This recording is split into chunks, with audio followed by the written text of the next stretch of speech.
Olá pessoal, eu sou Alexandre Morales, diretor dos sindicatos bancários de Bauru e região e apresentador do Sem Tarifa, programa destinado a você bancário. No dia de hoje é um programa especial, Eleições Caref 2021, com a companhia de Aristides Milton Café Neto. Para fazer esse programa eu conto com a participação de Paulo Tonon, diretor da entidade e colega do Banco do Brasil. Muito bom dia, Paulo e Milton, prazer ter vocês aqui comigo hoje. E vamos falar um pouquinho, Eleições Caref. Tonon, importante prestigiar essa candidatura do Milton?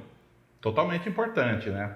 A gente tá num embate aí com o movimento sindical como um todo, com o próprio pessoal do nosso lado, porque tem dúvida da importância dessa participação, porque tem algumas limitações de fato a atuação do Caref, mas para nós o que está em discussão não é isso. Mesmo que tenha limitação, a gente tem que estar ocupando todos os espaços para fazer o contraponto ao banco. E aí, Milton, se apresenta aí, quem é Aristides Milton Café Neto? Bom dia, Tonon. Bom dia, meu velho. Bom dia, pessoal. Aristides Milton é um escriturário que está em Bauru hoje, exercendo um cargo técnico dentro do banco, como assessor de agronegócios, e que tem uma história aí nessa casa desde 2000, quando eu tomei posse, e que ano passado resolvi dar um passo a mais, que é ajudar as pessoas mais do que normalmente a gente faz em casa, né? Eu acho que o momento do país pede isso, o momento do banco pede uma participação maior de todos os funcionários e é o que a gente pretende fazer aí a partir de 2020, 2021 e daqui para frente. É retornar umas origens aí de quando a gente tomou posse, que era uma época diferente do banco, quando a gente fazia piquete, o funcionário parava a agência, tomava bomba de gás lacrimogêneo, e tinha um engajamento que foi meio que, na minha opinião, se esfriando do bancário com o tempo e acho que a gente precisa colaborar para que isso retorne. E aí, ano passado, eu tomei a decisão de voltar a disputar, ter uma participação política mais densa, né? Fiz uma candidatura para o Conselho Estadual de Ética, quero inclusive agradecer mais uma vez o espaço que o sindicato de Bauru me forneceu, foi essencial para eu ter chego na suplência. E agora vamos partir para o Conselho de Administração do banco. É um desafio enorme, mas eu acho que é essencial para o funcionário estar participando desse centro de decisão do banco. Eu também estou trabalhando rede social, porque o que acontece? Hoje, o bancário hoje encontrou nas redes sociais um espaço de discussão muito aberto, muito franco, muito, vamos dizer assim, sem as amarras que a gente tem nos canais de comunicação internos do próprio banco, né? Então, eu estou no Chave F, que é um grupo de Facebook bastante interessante, com muita gente participando e onde a gente tenta também promover esse que é o cerne da questão, né? Aumentar a participação do bancário nas questões que afetam a todos, dentro do banco e na própria sociedade, né? Milton, muito boa aí a sua apresentação. Vamos resgatar um pouquinho os últimos Carefs, as pessoas que foram eleitas aí para fazer parte aí do Caref. A gente conhece alguns de muito, né, proximidade, o caso da Juliana Donato, e também tiveram outros aí. Você consegue lembrar de cabeça? A primeira coisa que eu ia falar é o seguinte, né?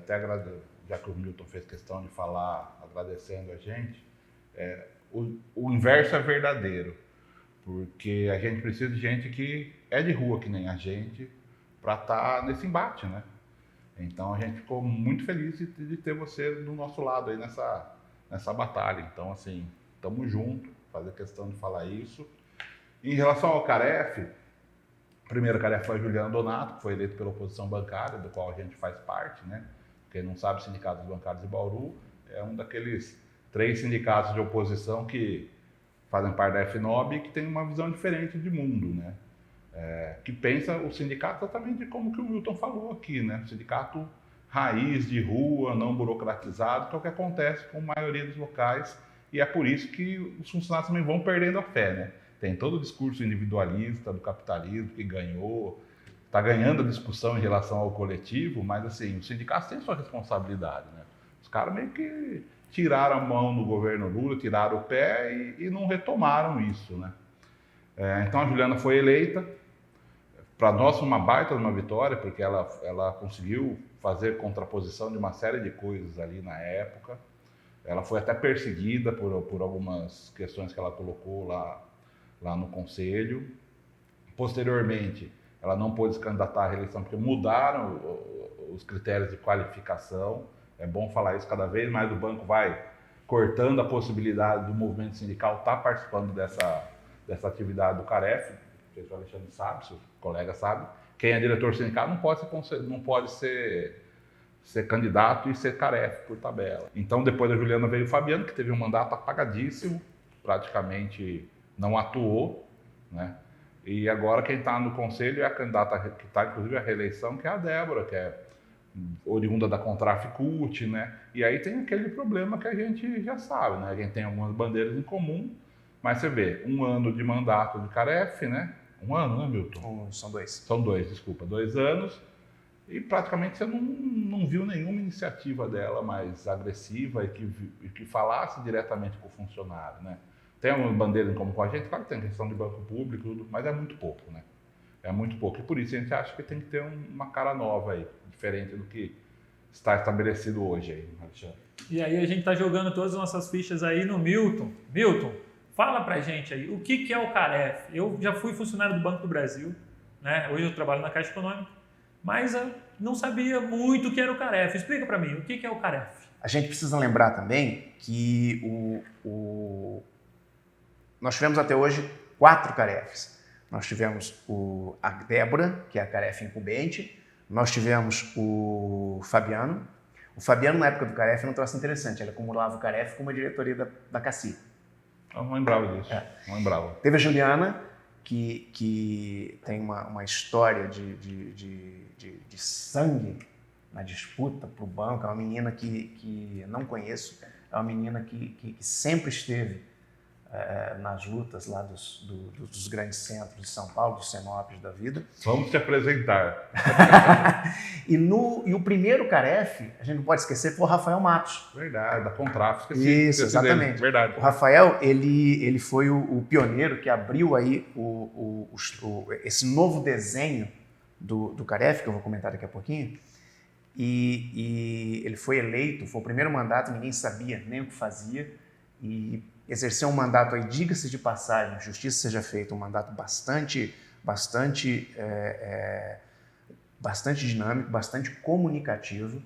O Rafael fez um trabalho de comunicação que a gente acabou não vendo mais nos restantes CAREFs, é um dos problemas, e tem aí e deu aí sua contribuição para esse conselho representante de funcionário. Bom, o CAREF é o seguinte: o CAREF significa Conselheiro de Administração Representante dos Funcionários. O banco e qualquer empresa estruturada, ela tem um conselho de administração. Esse conselho de administração, ele é o responsável por fazer a interface entre o dono da empresa e quem administra a empresa, quem gerencia a empresa.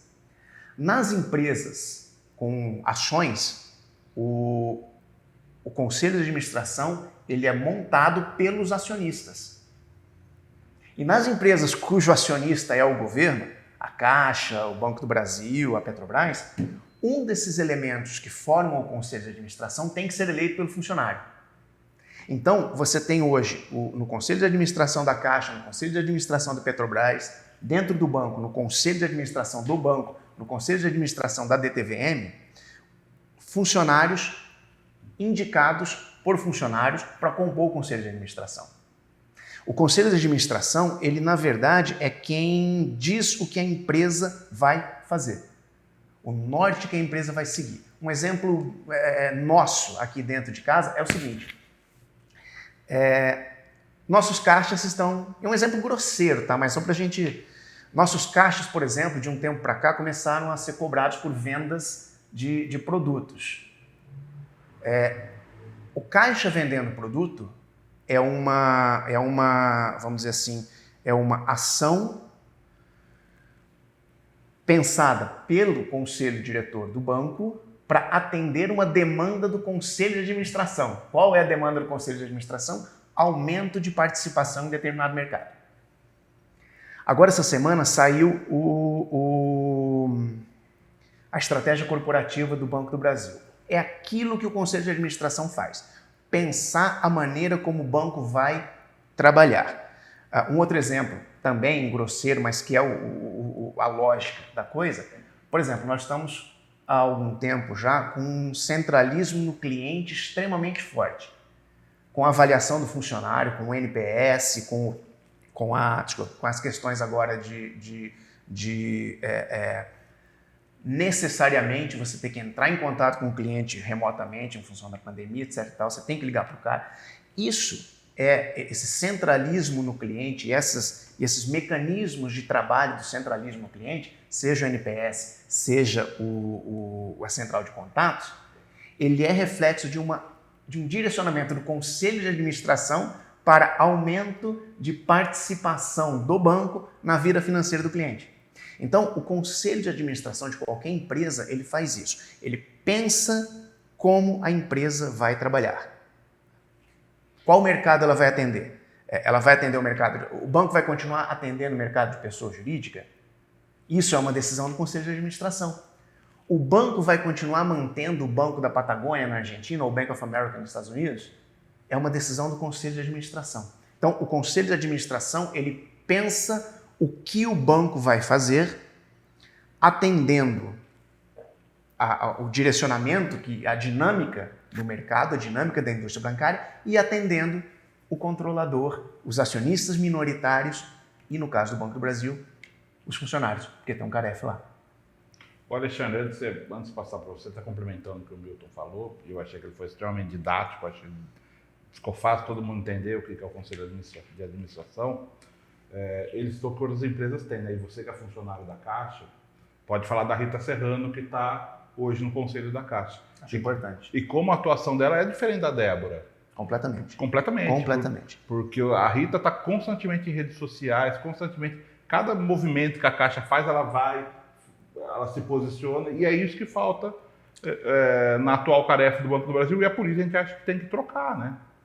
Agora em outubro teve uma live com o Alessandro Molon, com o coordenador da Comissão de Empresas Públicas, o cara, eu não sei se ele é deputado federal também, a Rita, a Débora e eu não lembro quem foi o quinto elemento.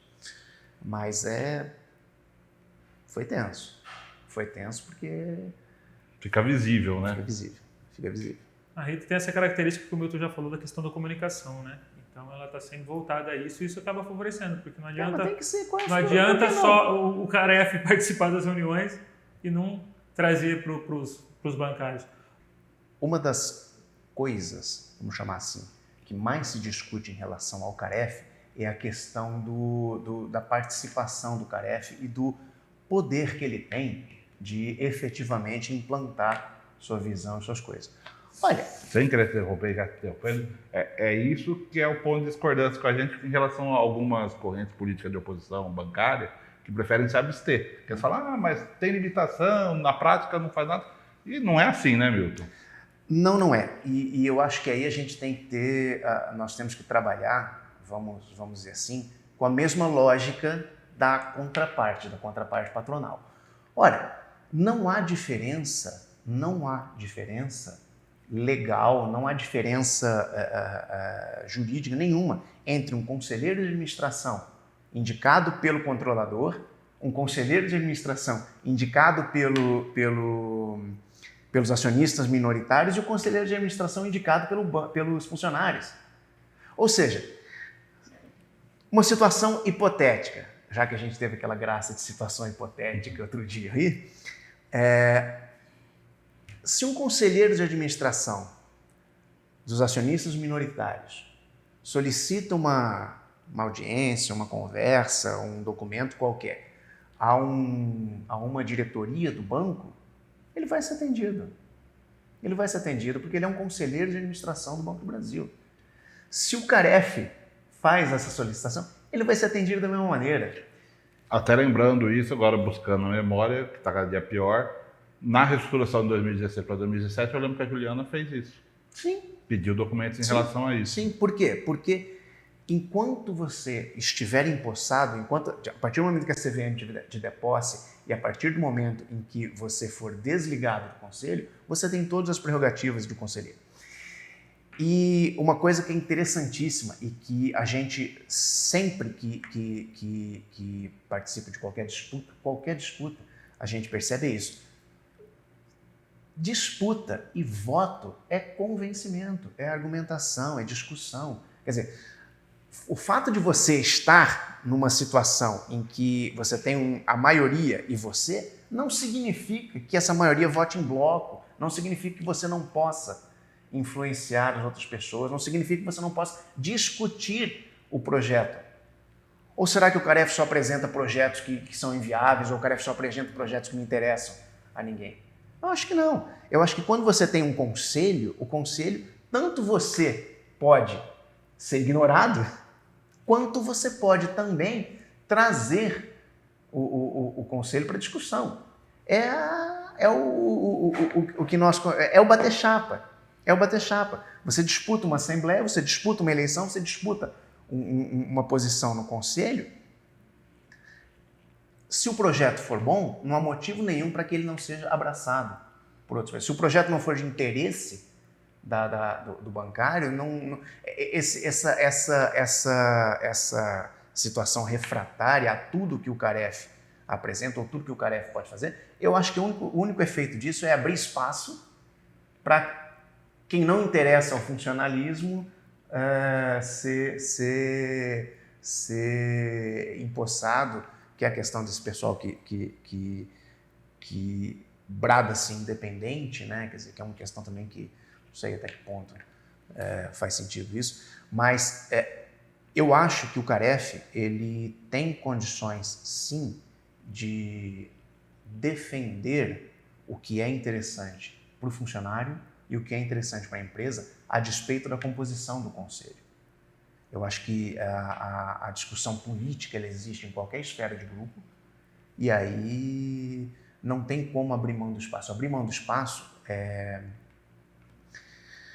Alguém vai ocupar esse espaço. Alguém vai ocupar esse espaço e eu acho que é um troço até mais perigoso. Se você abre mão da disputa pelo espaço, além de você perder espaço, você abre a possibilidade de questionar a própria existência do espaço. Isso, perfeito. De você chegar daqui a pouquinho ali e falar, não, vamos extinguir a vaga do CAREF porque não interessa aos caras indicar ninguém. O CAREF tem condições e deve dialogar com quem o indicou. O CAREF ele tem a função de representar os funcionários. Logo, ele tem que dialogar com os funcionários. É óbvio que o CAREF não vai extrapolar as questões de sigilo. É óbvio que o CAREF não vai abrir questões que a própria lógica do negócio pedem que sejam sigilo. Nós não fazemos isso no banco. Nós não fazemos isso enquanto a gente trabalha. A gente não sai falando coisas que são de sigilo, de nossa responsabilidade no botequim da esquina. O CAREF não vai fazer isso também. Só que o CAREF ele tem o dever, e aí eu concordo com você, houve um certo pecado aí nos últimos mandatos, um pecado que o Rafael não cometeu e um pecado que a Juliana também não cometeu, de comunicação. Então, quer dizer, é óbvio que o CAREF precisa conversar com os seus indicados, com quem o indicou. É óbvio que o CAREF vai respeitar as questões legais do sigilo. E só isso é suficiente para, num conselho, acontecer isso que foi mencionado. A questão do constranger, a questão do evitar determinados tipos de assunto, ou seja, você colocar que não vai passar em branco determinadas ações que porventura sejam danosas ou lesivas ao banco. A própria presença do funcionário ali é uma garantia é um limite ao que se pode ser discutido. Como funciona? Como o CAREF tem limitações em relação ao Conselho de Administração, o Conselho de Administração também vai ter limitações em relação ao CAREF. Se for um CAREF dependente, é isso aí. É a mesma situação do representante, às vezes, sindical que trabalha numa unidade, né? O gestor, às vezes, vai fazer alguma coisa, ele vai pensar 2, 3 vezes, fala, opa, tem alguém aqui que representa representa mais gente, então vou ter que tomar Exatamente. mais cuidado. O CAREF, ele pode votar questão salário, benefício, encarreiramento, ou não? Ou isso não faz parte da incumbência do CAREF? Todo conselheiro de administração, ele tem uma vedação que é em relação ao conflito de interesse. Por exemplo, o Banco do Brasil, sob todos os aspectos legais, poderia nomear o dono da XP enquanto conselheiro de administração. Todos os aspectos legais. O cara tem formação, o cara tem história, o cara tem experiência. Poderia, sob todos, menos o conflito de interesse. Porque o cara tem uma empresa que é concorrente de negócio do banco. O conflito de interesse é o que veda determinadas ações dos conselheiros das empresas. E o CAREF passa por isso, porque o CAREF ele é funcionário do banco. Então, em todas as ações que haja conflito de interesse, o CAREF não vota. Não significa que ele não possa participar da discussão, não significa que ele não possa contribuir, não significa que ele não possa criar uma discussão ou que ele possa criar não significa que ele não possa tirar um entendimento da base sobre o assunto. Ele não pode votar. Ele pode influenciar, mas votar Exatamente. ele não pode. Ou seja, quando você tiver alguma reunião sobre vamos dizer assim, organograma do banco, sobre cargos dentro do banco, o CAREF está vedado porque ele é impactado por isso. Quando você tiver uma discussão dentro do banco, por exemplo, sobre algum programa que beneficie todos os funcionários, o CAREF está vedado porque ele seria beneficiado também. É como legislar em causa própria. Agora, eu queria colocar uma coisa que é extremamente importante. Salário. É óbvio que salário é importantíssimo. Tem outras coisas que são importantes dentro de uma empresa e que são discutidas no conselho de administração. Por exemplo, meta. Se eu defino como meta da empresa tanto de algum mercado, isso é conselho de administração, essa definição tem que estar aderente à realidade do mercado e à realidade da casa. Que aí acontece o quê? A sobreposição, por exemplo, de meta em relação a uma agência com menos quadro. Se essas questões, como de decisões do Conselho de Administração, elas são sobre o Conselho de Administração, elas têm um peso enorme gerado pelo Conselho de Administração, salário, eu diria que somos nós. Salários são os funcionários e os sindicatos que atuam em parceria. Porque você veja, uma das discussões hoje, uma das coisas que se perdeu, aqui vocês não sentem tanto, isso, porque aqui em Bauru isso não foi perdido. Mas eu passei por 8 dependências em 3 cidades diferentes. Uma coisa que se perdeu é a noção ou a ideia de que o sindicato é o funcionário, de que o sindicato ele é uma construção do próprio funcionário. Não faz sentido nenhum você ser antissindical, eu ser anti-eu mesmo. Eu vestir uma camiseta de algum outro clube e comemorar quarta-feira que vem. O que acontece é que o sindicato é uma construção do funcionário. Isso meio que se perdeu ultimamente. Aqui, de novo, vocês não sentem isso, mas lá fora isso é absolutamente visível. E aí, questão como salários, questão como benefícios, é uma construção que vem do funcionário junto com os sindicatos. E aí, não tem como o sindicato fazer isso sozinho, e o sindicato é quem discute isso, tanto é que a campanha salarial não é feita entre o conselho de administração, ela é feita com o sindicato. É o sindicato representante dentro do sistema brasileiro do trabalhador para essas questões. Então aí, essas questões de salário, etc. e tal, o CAREF ele não trabalha com isso, ele não vota nisso porque há o conflito de interesse. Mas ele pode contribuir nessa construção dentro do Conselho de Administração, só que é uma construção que tem que se originar do sindicato. É o sindicato que constrói a defesa e que desenha o interesse do trabalhador em relação, por exemplo, a salários. Não, quando você ouve uma fala dessa do Milton, de que aqui em Bauru o pessoal não sente essa dificuldade, dá um orgulho do Sindicato Bancário de Bauru, dá uma realização pelo trabalho que já é feito com uma certa constância há algum tempo? Claro que dá orgulho, é por isso que eu continuo, depois de tantos anos, fazendo parte dessa instituição ainda, né? E é muito legal, e é muito legal até, reforçando o que o Milton falou, a quantidade de pessoas de outras bases sindicais que vêm atrás da gente. Ontem eu atendi um cara de Minas, cara.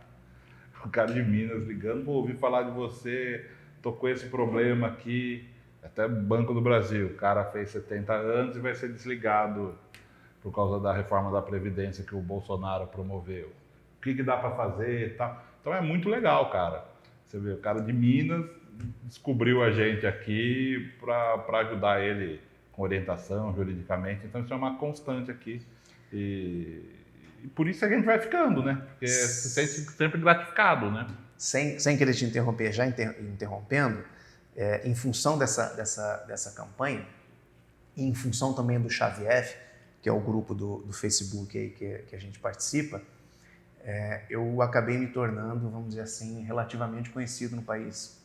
Então, por exemplo, hoje de manhã eu recebi WhatsApp, até deixei no modo avião ali, de gente do país inteiro dizendo que havia votado na eleição do CAREF e que vai trabalhar para a gente. Ceará, Amazonas, Rio Grande do Sul. Em Minas Gerais, já há algum tempo, o nome do Sindicato de Bauru está na boca do sapo.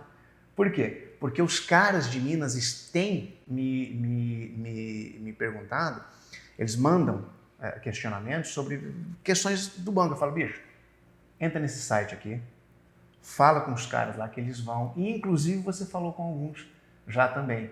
Porque o que acontece? Minas, eu não conheço a situação de Minas, mas o que a gente tem visto lá é que eu conheço o Rio de Janeiro, eu conheço São Paulo, eu conheço Brasília, eu conheço Bauru. O que a gente tem visto em Minas é muito disso, desse esfriamento da relação entre o funcionário e o sindicato. E aí os caras têm entrado em contato, vem cá, você conhece algum sindicato que consiga? Como é que a gente faz para falar com o sindicato? Eu falei, olha, entra nesse site, conversa com os caras, porque os caras, se eles não puderem te ajudar de alguma maneira, eles vão saber como. E é isso mesmo, cara, é um exercício de sindicalismo que quando eu tomei posse no banco, ele estava ainda vigente, acabou se esfriando absurdamente nesses últimos 15, 16 anos. Aqui vocês não sentem isso, mas o pessoal lá de fora, com toda certeza vocês estão vendo isso, eu estou vendo isso, o pessoal lá de fora sente. Milton, eu estive analisando aqui a sua proposta de trabalho, eu achei muito bacana os dois eixos que você falou. Queria que você comentasse aí, quais são os dois eixos de atuação aí do proposta do Milton Café. Quando você vai exercer uma representação, vocês sabem disso melhor do que eu, você não é independente. Você não pode ser independente, você não deve ser independente. Você deve ser crítico, você deve colocar a sua opinião no debate, mas você deve construir um consenso para que esse consenso seja o resultado da representação. Parece meio óbvio isso, mas o óbvio hoje em dia está precisando ser dito. Tá? Então eu imaginei dois eixos de trabalho para o CAREF, dentro dessa única limitação que é o conflito de interesse, que é o seguinte, tornar o banco um lugar melhor para todos e que ninguém fique para trás. O que eu quero dizer com isso? E dentro desses dois eixos, o pensamento é mais ou menos como é feito a estratégia corporativa, né? É você ter grandes eixos e dentro desses eixos você trabalhar os detalhes. Nós precisamos que o banco seja um lugar melhor para trabalhar. Por quê? Porque bons lugares para você trabalhar, um lugar que não te oprima, um lugar que não te esmague, que nem uma laranja, um lugar em que você tenha condições de desenvolver o teu trabalho, ele também é parte, junto com o salário, da tua satisfação com o que você faz. Não tem sentido você ir trabalhar todo dia num lugar que não é bom, que não é legal. Tornar um banco um lugar melhor para a gente trabalhar, dentro do que o Caref pode fazer, significa, por exemplo, trabalhar as questões de risco dentro do banco. A definição do que o banco aceita de risco, do que o banco tolera de risco e de qual risco o banco quer assumir, é uma decisão do Conselho de Administração, que se reflete nas diretorias a partir do momento que a diretoria, para atender tal apetite de risco do banco, eu tenho esse teto de limite de crédito para determinado cliente. Então, o Conselho de Administração define o apetite de risco que o banco quer. Isso se reflete, por exemplo, na crédito, que vai definir o algoritmo que vai calcular o limite de crédito que vai impactar a agência estilo aqui. Então, o cara vai, faz um negócio, trabalha, vende, sua sangue, consegue convencer o cliente a determinada operação. Na hora que pede para rodar um limite de crédito, o limite de crédito vem aquém do necessário, justamente em função da política de risco que o banco assumiu. Isso é um exemplo de coisas que o Caref faz, cujo desdobramento se reflete na qualidade do trabalho do cara, mesmo que não tenha a ver com coisas diretamente relacionadas ao funcionário, tem a ver com o trabalho dele. Por exemplo, nós estamos aí com o NPS. O NPS está sendo vamos dizer assim, o maior agente pressionador da rede de negócios. Só que o NPS também está sendo pressionador para as unidades de apoio, que é o meu caso, por exemplo, e está sendo para as diretorias. Por quê? Porque todo funcionário passará a ter vinculação desse NPS à sua remuneração de alguma maneira. Então, isso está sendo um troço extremamente tenso para o funcionário. É reflexo, como eu disse lá no começo, de um posicionamento do Conselho de Administração de avançar sobre determinado mercado. Uma ação do Caref para tornar o ambiente de trabalho melhor é que essas ações de avanço em cima de algum mercado sejam melhor equacionadas. Para você não pedir, como aconteceu uma vez comigo, me encomendaram uma captação de um valor maior do que existia no próprio Estado. Então, quando eu fui gerente de governo, há muitos anos atrás, pouco antes do Meteoro. Ou seja, tem ações que o Conselho de Administração toma, tem direcionamentos que o Conselho de Administração toma, que se refletem na ponta, e que o Caref, a ação do Caref, a ação da discussão do Caref com a base, a ação da construção da ideia do que aquilo significa com a base, as informações que nós tomamos da base. Por exemplo, eu vou estabelecer uma meta de distribuição de crédito agrícola para compra de maquinário.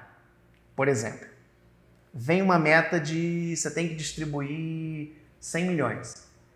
E essa meta cai num local que não tem demanda.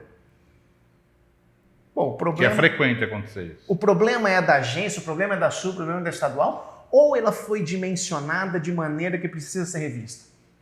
E para esse dimensionamento precisar ser revisto, a base tem que ser ouvida porque é a base que conhece a dinâmica local. Então, tornar um banco melhor, enquanto Caref, significa fazer com que as coisas que dependam de conselho de administração, ou seja, as estratégias, os macronúmeros de risco, fazer com que isso seja adequado à realidade da base, à realidade do negócio, à realidade dos nossos negociadores, dos nossos funcionários. Isso é tornar um banco melhor dentro do escopo que o Caref pode fazer.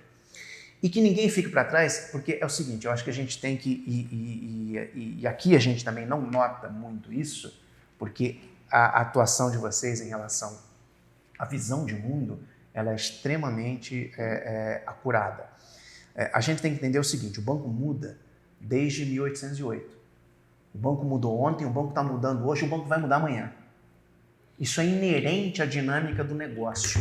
A empresa muda e vai mudar, porque a indústria a indústria bancária já estava se programando para mudar, e ainda com esse evento da pandemia, foi a faca, o queijo, o guardanapo para limpar a boca e um empregado doméstico para vir tirar o negócio para quem quer implantar essas mudanças. Isso vai acontecer.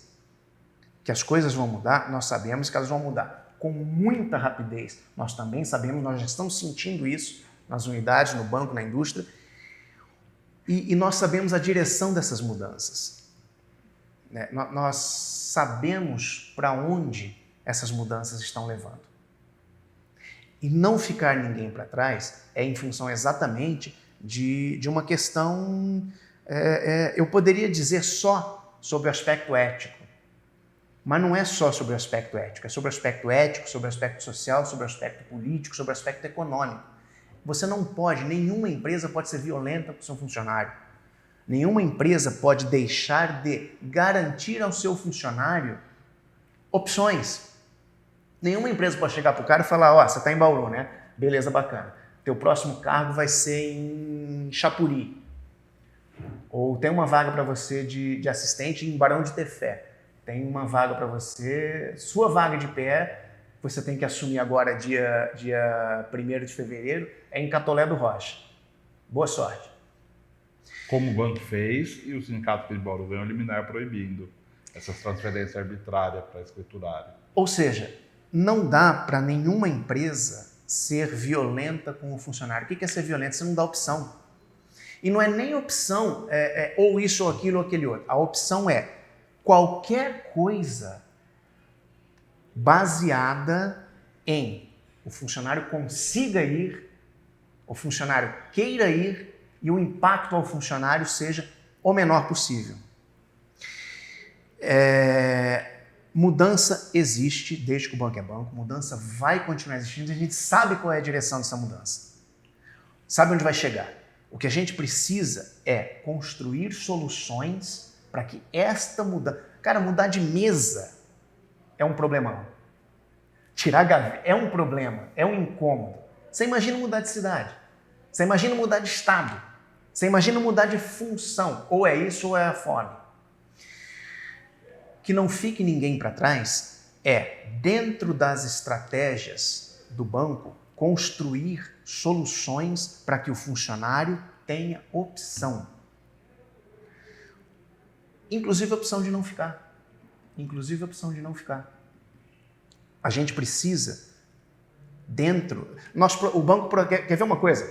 O Conselho de Administração ele é responsável pela venda dos ativos do banco. Então, o Conselho de Administração pode, por exemplo, vender pode vender o 7.3. Pode vender o 7.3 em Brasília, o suspensório. O Conselho pode vender o 15 de novembro em São Paulo. Ele pode vender a unidade, pode vender. Só que qualquer movimento que ele vai fazer em relação a isso, ele tem que pensar no interesse da empresa, no interesse dos funcionários que estão ali, no interesse... Se é assim com o patrimônio imaterial, se é possível isso com o patrimônio não humano, físico, por que não pensarmos alguma forma de fazer a mesma coisa com o ser humano? Essa é uma empresa que ela é o que é, e a gente viu isso na pandemia, a gente vê isso em agência com 10 funcionários de lotação funcionando com 2, levando cuspida de cliente na sala. Nós vimos, essa empresa é o que é em função do funcionário dessa empresa receber uma demanda e atender a demanda. Não tem como você pegar esse cara e, tem uma boa notícia para você. Você vai ser oportunizado agora em Deus me livre do Mato Dentro, norte de... Não dá. E aí, esses dois eixos, tornar essa empresa um lugar melhor para trabalhar, é para que, enquanto você estiver ali, você consiga desenvolver o que você sabe fazer. E que ninguém fique para trás, é para quando a mudança chegar até você, se chegar, você ter opção. Você ter opção de escolher algo que não te incomode ou algo que te incomode o mínimo possível. Coisa que hoje a gente, não, infelizmente, a gente precisa melhorar. É bem lembrado, porque o sindicato, muitas vezes, essa questão da tecnologia, né, da mudança, da tecnologia, a gente é abordado constantemente. O que vocês acham disso? A gente sempre fala, a tecnologia é algo inevitável, né? E ela vem para auxiliar o homem, ela vem para auxiliar as operações. Em países desenvolvidos, a tecnologia vem e a empresa se prepara, né, para talvez reestruturar suas atividades, mas com dignidade, né? Algumas coisas são automatizadas e o país prepara para receber aquelas pessoas que realizavam aquela atividade e dar condições que elas realizem outras. Exatamente. O que o Milton está falando é, olha, vai ter modernização, isso é inevitável, só que as pessoas não vão ser jogadas num canto e não vão ser forçadas a ir a qualquer lugar sem, né, condições nenhuma. Então, não, a modernização é uma característica, né, inclusive da nossa atividade. Né? A atividade bancária, ela se moderniza, não é só no Brasil, em todos os lugares. Por que é tão importante ter uma pessoa com essa preocupação num conselho de representantes? Por que é importante alguém com esse olhar um pouco mais humanizado? Sempre para fazer o contraponto, como a gente falou, né? Tudo que a gente discursou aqui hoje, debateu aqui, é sobre isso. E assim, é desinteligente algumas atitudes que o banco faz, né? Você vê, Bauru, a gente tem 36 liminares de funcionários que foram descomissionados por causa dessa prática de não dar oportunidade ou de querer mandar o cara para o cafundó do Judas, como a gente falou, né? E, cara, e pessoas boas, né? Chefe seu, já aconteceu Sim. isso, né? Pessoas capacitadas, que hoje são escriturárias. Aliás, um excelente chefe, uma excelente pessoa. Exatamente. Não sei o que ele é melhor, se ele é melhor como chefe ou como pessoa. Adorável, né? Sim. E você vê, escanteado, né? Depois de anos de trabalho, né? E tantos outros que podiam contribuir muito com o banco. Hoje eles são onerosos para o banco, porque graças à liminar do sindicato, eles mantêm o salário anterior que eles tinham e escanteados, sem oportunidade de fazer todo o know-how que o cara construiu em 20, 30 anos de banco. Posso fazer uma modificação na tua fala? Eles não são onerosos para o banco em função de eliminar o sindicato. Eles são onerosos para o banco em função do banco não os estar aproveitando num posicionamento. Eles são onerosos para o banco em função de um posicionamento que o banco tomou de não aproveitar o potencial desse funcionário Perfeito. Que ainda tem condições de contribuir. Você mencionou um funcionário de 70 anos, né? Agora, em final de 2020, teve a eleição para o Conselho Estadual de Ética. Eu disputei aqui em São Paulo e sou conselheiro estadual de ética suplente de 2021 a 2023. E eu quero desenvolver algum tipo de trabalho, ainda está em... Eu não quero falar muito porque não tem condições ainda de abrir o que está sendo projetado, porque está sendo projetado por mim, não institucionalmente. Então, primeiro eu preciso formatar para depois apresentar para depois. Mas a ideia é o seguinte, a gente não presta, ou a gente não tem prestado a devida atenção a uma característica dessa empresa. Essa empresa, ela mantém muitos funcionários antigos. É diferente de outras empresas dessa mesma indústria, cujo prazo de validade do funcionário é muito menor. Chegou a ter determinada idade em determinada função, o cara é desligado. A gente sabe que funciona perfeito. A gente sabe que funciona assim aí fora. Essa empresa não faz isso. Só que esta empresa, ela precisa repensar a maneira como ela está tratando os funcionários mais antigos. Por quê? Porque ninguém passa 35, 36, 37 anos numa indústria como o banco, ninguém passa 30 e tantos anos trabalhando dentro de um banco, sendo um banco, o que é qualquer banco, sem ter acumulado um cabedal de conhecimentos gigantesco, sem ter acumulado um capital de relacionamento gigantesco, sem ter acumulado uma cultura organizacional ímpar. Ninguém sobrevive 30 anos, 35, 40 anos de banco sem adquirir qualidades e adquirir vivência, experiência suficiente para que, se fosse monetizado, o cara fosse rico. E a empresa não pode abrir mão desse cara. O que é abrir mão desse cara? Não é nem demitir, porque o banco não faz isso ainda. Mas é não aproveitar o que esse cara tem para apresentar. Inclusive um capital financeiro, porque o cara tem o que é o foco do banco hoje, que é o relacionamento com o cliente. Então, o banco precisa pensar alguma maneira de não só trabalhar com protagonismo feminino, mas também trabalhar com outras coisas que estão, vamos dizer assim, um pouco fora do radar. O Caref pode fazer isso, ele pode discutir essas questões, ele pode levantar essas questões, ele pode propor, ele não pode votar, porque espera-se que o Caref um dia fique velho e continue na casa, etc. Então há um conflito de interesse aí. Mas não sou eu, Zé Ninguém, que estou falando isso. Seria o Caref do Banco do Brasil, seria um conselheiro de administração do maior banco da América Latina discutindo essas questões.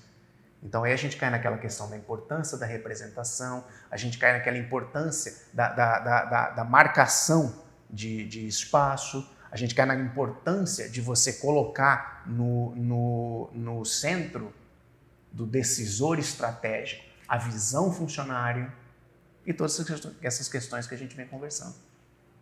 É evidente a influência, né, do Caref, não tem como não aceitar isso. E é importante falar, né? Em algumas discussões, mesmo você não podendo votar, você pode sim influenciar, você pode sim atuar. Tonon, uma questão que sempre vai abordar qualquer conselho de administração: privatização. Banco do Brasil, vira e mexe, fala sobre a questão da privatização. Os sindicatos lutam contra a privatização. A gente tem aí a ameaça de privatização no Correio.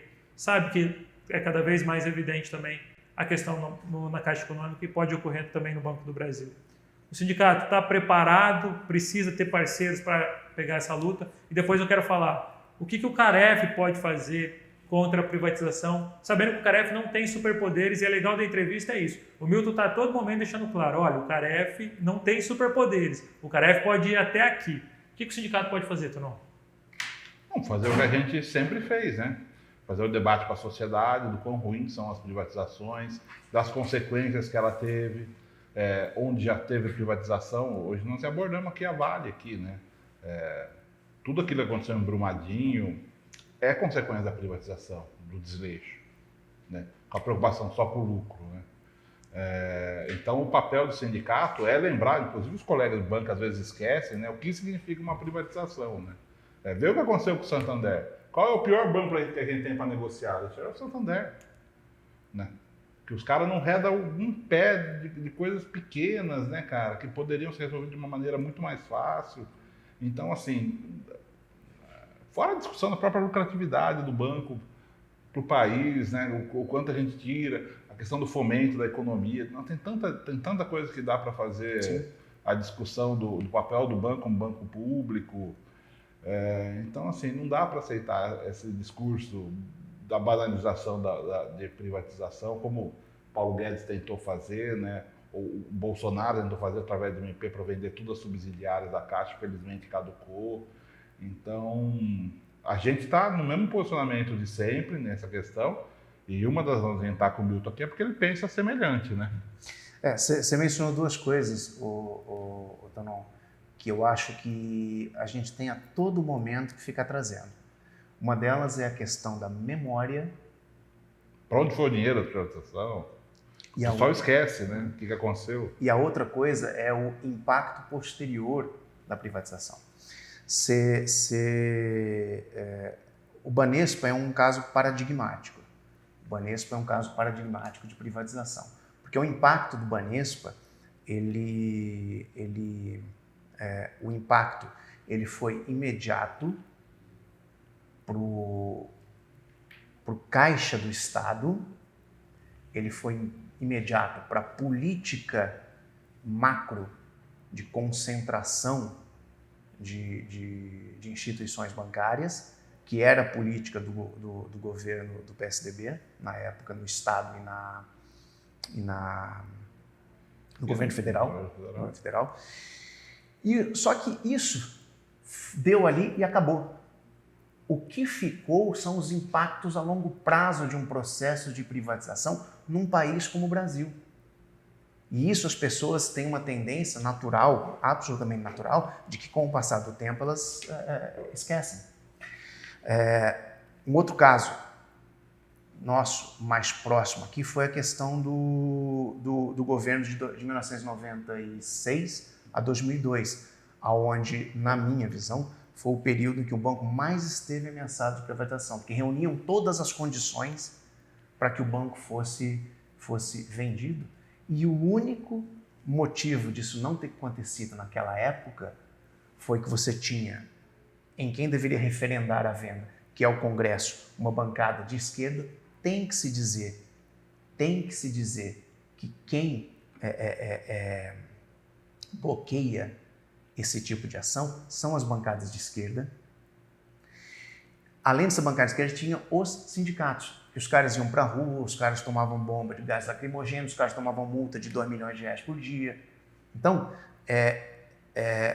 esses processos de privatização, eles têm 2 impactos que às vezes as pessoas, por falta de... por memória mesmo, a gente esquece das coisas.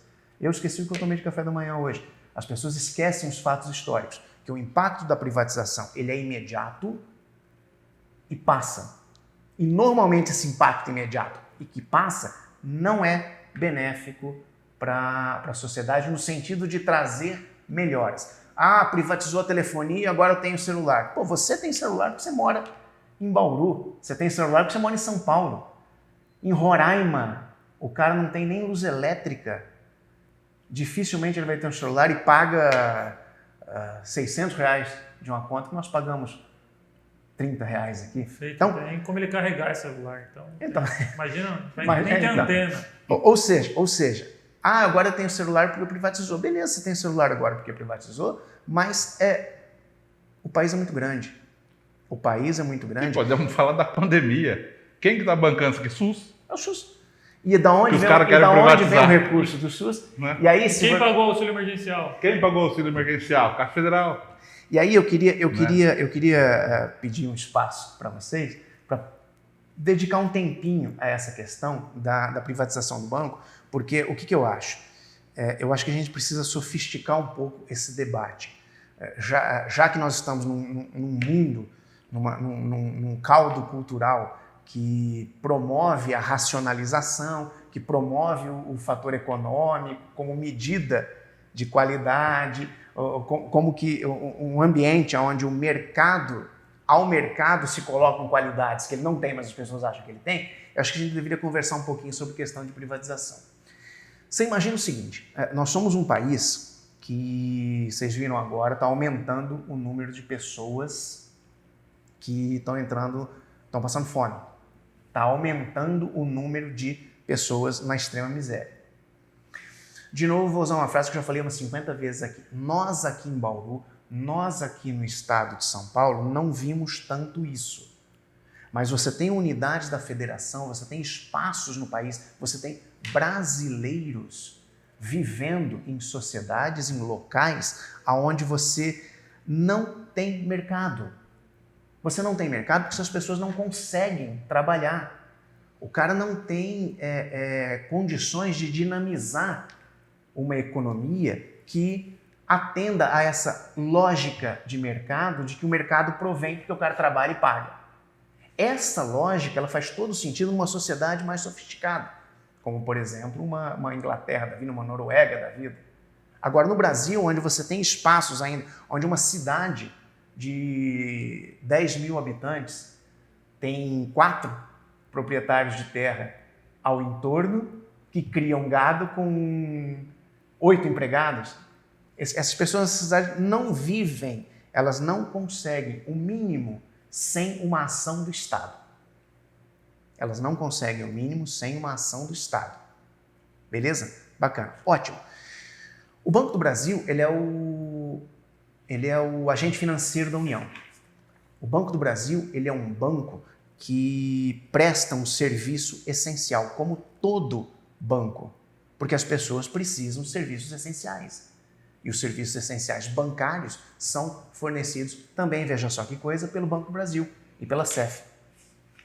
Então, é complicadíssimo você imaginar um país como o Brasil, uma sociedade como o Brasil, sem ações do Estado minimamente estruturantes. Por exemplo, previdência. Me diz como é que um cara vai fazer uma previdência privada, como é que um cara vai poupar algum dinheiro com R$1.500 de salário, com R$1.000 de salário. Tira desses R$1.000 a conta de luz dele a cesta básica, provavelmente o aluguel.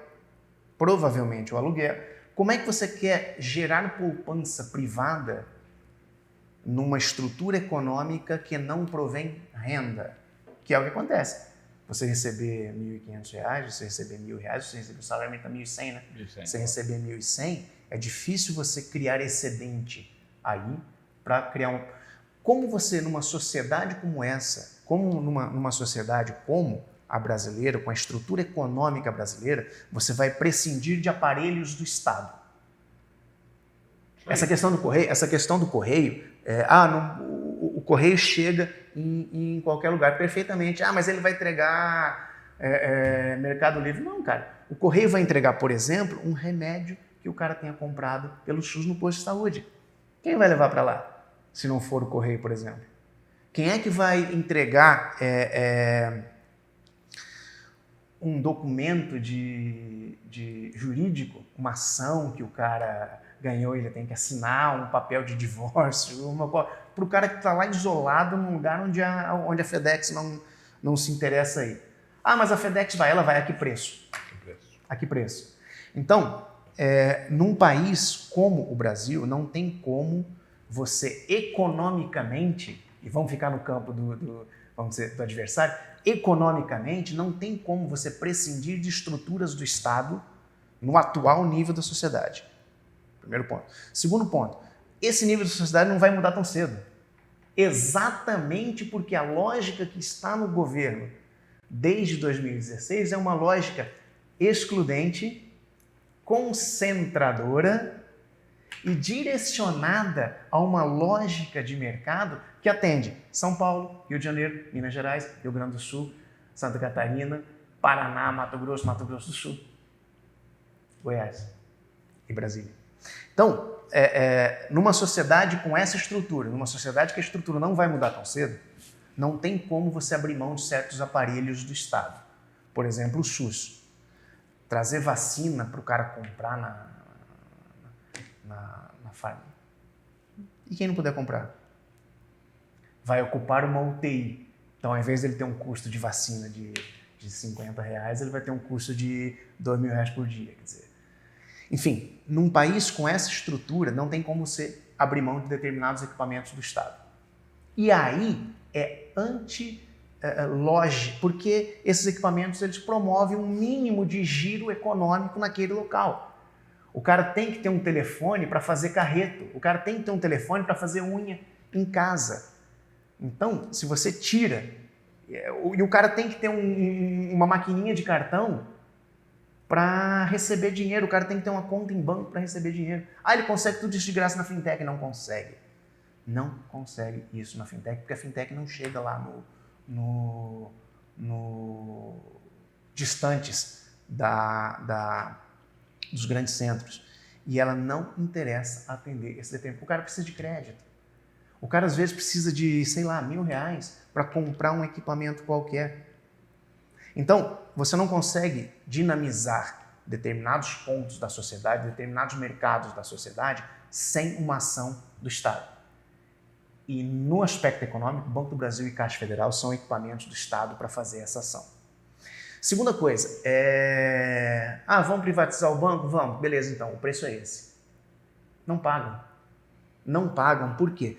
Porque o preço que o banco teria para se privatizar, para que o Estado alienasse o controle, o preço real, o preço que não prejudicaria a sociedade, não é cumprido em qualquer projeto de privatização que seja.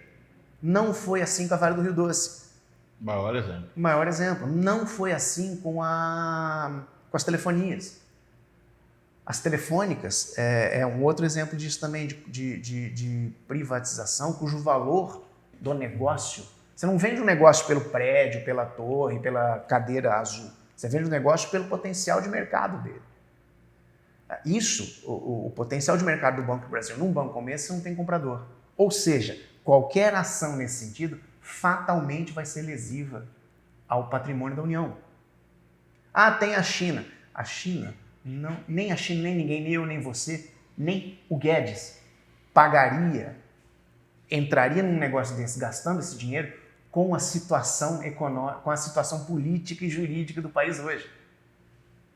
As pessoas não investem em lugares onde você não tem segurança de que, se precisar, você retira seu dinheiro. Eles não fazem isso. Ninguém investe imobilizado num lugar que você não tem segurança. E o país hoje não tem segurança para isso. Por isso a fuga de capital recorde que a gente está vivendo. Exatamente. Qualquer ação privatizada vai ser a preço subvalorizado. E um terceiro ponto, para a gente não se alongar muito, o resultado do banco tem sido bom, né? Todo mundo tem recebido gordas PLRs ultimamente. Não só a gente, mas o Tesouro da União também. Ou seja, se eu estou engordando minha PLR, você pode ter certeza que a União, enquanto titular acionista do banco, ela também está engordando o seu caixa com o resultado do trabalho meu, seu, de todo mundo. Ah, beleza, a União está ficando mais rica, legal. O que a União faz com esse dinheiro?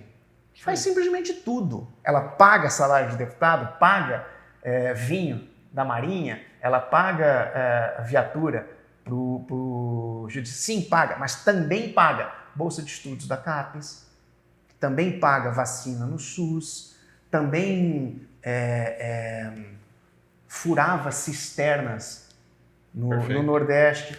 Ou seja, você privatizar algo que é responsável que tem uma contribuição monstruosa para o caixa da União, da onde vai sair o dinheiro, para coisas do dia a dia, bolsa de estudos, vacina, médico de graça nos postinhos do SUS. Você fazer isso é como tem um ditado argentino que diz: isso é pão para hoje e fome para amanhã.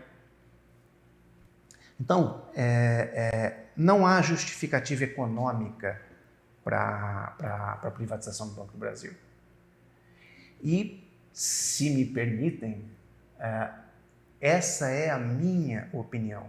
Tem gente que não concorda, tem gente que acha que a gente deve, que o Estado não deve atuar em todas as situações. Talvez não na Finlândia. Opa, mas na Finlândia ele atua. Talvez não na Noruega. Pô, na Noruega ele atua. Ele não atua em Uganda, ele não atua no Chile, ele não atua na Tanzânia. Nada contra o Chile, nem Uganda, nem a Tanzânia. São visões de mundo. São visões de mundo. Você, na minha opinião, eu volto a reforçar, é minha opinião, tá? Você não pode abrir mão de estruturas do Estado numa situação como o Brasil. E o Banco do Brasil é uma estrutura de Estado que presta um serviço essencial. O banco nessa pandemia não foi caracterizado como serviços essenciais? Se são serviços essenciais, eu vou privatizar os serviços essenciais? Aí, perfeito. Qual é o sentido disso? Nem econômico tem sentido. E, de novo, no campo do adversário, né? Hoje você vê os economistas mais renomados do momento, não estou falando lá de trás, eles todos têm um discurso do papel do Estado. Voltou a ter esse discurso, né? Falando no campo do adversário de novo. Então as coisas mudaram, essa pandemia fez de novo mudar uma série de coisas, inclusive conceito econômico, né? Então falar de privatização, volta aos anos 90, que é a nossa crítica ao Paulo Guedes, é um cara parado no tempo, né? Sim, na verdade, o que eu acho que está acontecendo é o seguinte: você tem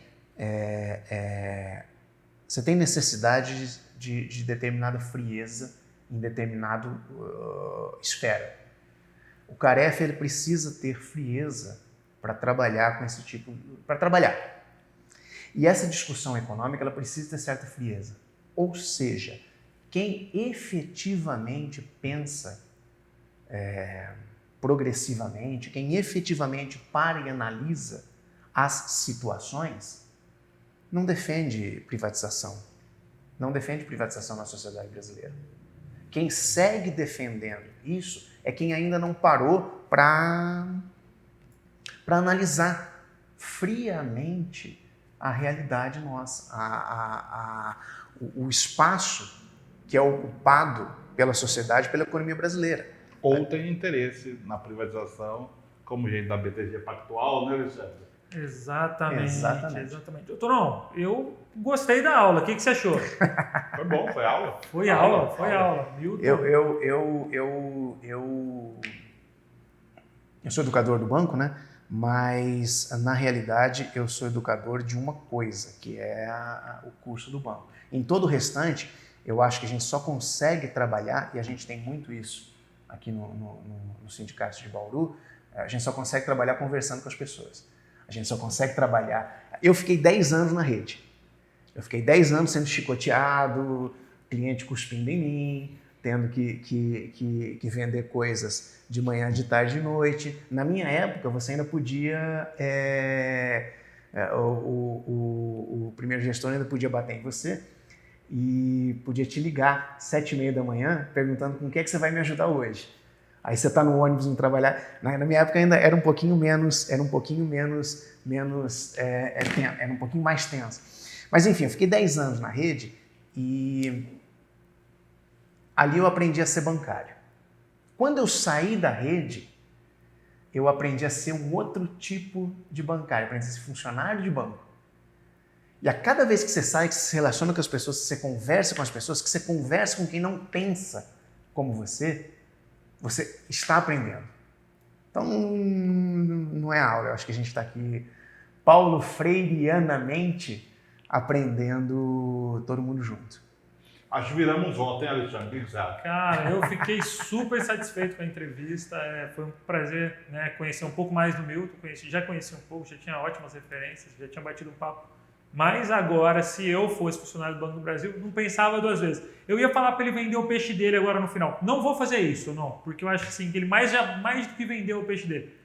Encerra, Tonão. Dá um recado aí pro pessoal que é da nossa base, que vai receber, inclusive em outras bases, esse vídeo aí. Cato dado, acho que nós temos uma oportunidade de colocar uma pessoa do nosso campo lá no Caref. É uma coisa importante a gente fazer. Não podemos referendar quem já está aí hoje, que provavelmente tem um segundo turno, é bom que as pessoas saibam, a eleição, nós não falamos, né? Hoje, dia 8 até o dia 14, 2 candidatos vão para o segundo turno e a gente espera que o Milton esteja entre eles, porque é digno da nossa confiança. Milton, Bauru não dá cara a tapa de graça. É isso aí. Não tem. A gente não aposta em cavalo errado, né, Tonão? Normalmente a gente não aposta em cavalo errado. Eu brinco sempre, olha lá no nosso jornal, você quer ver se a gente tem razão nas coisas que a gente fala? Todos os históricos do nosso jornal tem arquivado aí. Vai lá, a gente não apaga foto com ninguém não, né, Paulão? Não apaga isso aí é foto coisa de com Luciano Huck. Não pode ter cavalo errado, não. Milton, faça as suas considerações finais aí, um prazer ter você aqui e vamos compartilhar essa entrevista que, na minha opinião, foi muito boa.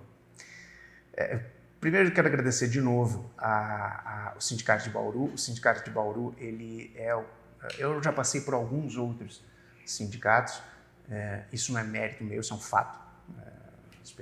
A vida leva as pessoas a fazerem coisas. Eu passei por outros sindicatos e o Sindicato de Bauru, ele é um sindicato como se deve. Ele é plural, ele é democrático, ele abre espaço e as pessoas aqui conseguem conversar. E isso é a essência, uma das essências do sindicalismo, ouvir as pessoas. A outra essência é a participação das pessoas. As pessoas precisam se envolver, as pessoas se envolvem, as pessoas conversam, as pessoas vêm nas assembleias, precisa vir mais, mas a pandemia está aí, a gente sabe disso. Então, é um sindicato onde você tem 2 aspectos. Ouve as pessoas, é plural, é democrático e as pessoas participam. Eu queria pegar esse gancho para encerrar minha fala, depois desse agradecimento ao sindicato e particularmente a vocês 2 por terem me recebido aqui, por terem aberto esse espaço. Eu queria pegar esses 2 aspectos que são feitos aqui no Sindicato de Bauru e extrapolar para os colegas. Vote. Vote porque quando você sempre na vida está dando recados. Você sabe disso. Na hora que você sai de casa e vai trabalhar, a maneira como você chega na agência, você dá um recado que você cumprimenta todo mundo. É um recado se você está feliz naquele ambiente. Quando você negocia com o cliente, você está dando um recado, o tamanho da tua necessidade, o interesse teu que tem ali. Em qualquer momento da vida, você está dando um recado. Quando o banco pergunta alguma coisa, você responda. Porque se você não responder, você está dando um recado que não se interessa por aquilo. E de tanto você não se interessar, uma hora acaba. Participe, vote. Como é que você vai votar? Você tem que conhecer em quem você está votando. Você tem que conhecer em quem você está votando. Por quê? Porque quanto mais você conhece, quanto mais você se aproxima do cara, mais você sabe o que esperar dele. E mais você pode cobrar. Ou seja, se você vota por inércia, se você vota em branco, se você vota nulo, daqui a pouco você vai chegar lá e vai se queixar. Você quer ver um exemplo? A privatização do banco ela é definida a cada 4 anos. Ela é definida na eleição do controlador, na eleição do presidente da República e definida na eleição do Congresso. Ah, eu não votei no presidente da República, mas votou no cara que está sendo candidato agora a presidente da Câmara, que é do mesmo espectro. Então, aí, quando você vota em alguém, conhece o cara. Vai conhecer, vai ver o que ele pensa, vai ler o que ele escreve, ver se ele caiu de paraquedas na campanha, ver se ele é um cara que ninguém conhece ou só os amigos dele conhecem, ver o que falam dele. Aí você vai ver quanto fala mal de mim, mas faz parte do jogo, né? Faz parte do jogo. Você é carefe desse pessoal que fala mal de mim também, porque carefe é uma posição do funcionário, não é uma posição de visões, de mundo, enfim. Vote. Agora é o primeiro turno, o segundo turno vai ser final de janeiro, comecinho de fevereiro e para um mandato de 2 anos. Essas 2 eleições, durante 2 anos você vai escolher um cara que te ouça enquanto funcionário e que defenda o que o conjunto do funcionalismo preferir dentro do Conselho de Administração. Vote, pessoal 48, conheça os candidatos na hora de escolher o seu voto. Gente, brigadíssimo de novo, hein? E obrigado a você. Pessoal, esse foi mais um Sem Tarifa. O pessoal do Banco do Brasil tem uma obrigação, pensar em si e escolher um ótimo representante do CAREF. É isso que os sindicatos bancários desejam. Esse foi mais um Sem Tarifa. Compartilhe esse vídeo, é de extrema importância que inclusive pessoas de outra base conheçam um pouco mais do Milton. Tonão, queria que você aí se despedisse da galera aí e anunciasse aí que o sindicato vai sim votar e indicar Milton Café. Isso aí. Curta nosso vídeo, compartilhe. E sindicatos bancários de Bauru e região tem o seu candidato para a vaga do CAREF no BB. Tamo junto, galera. Abraço!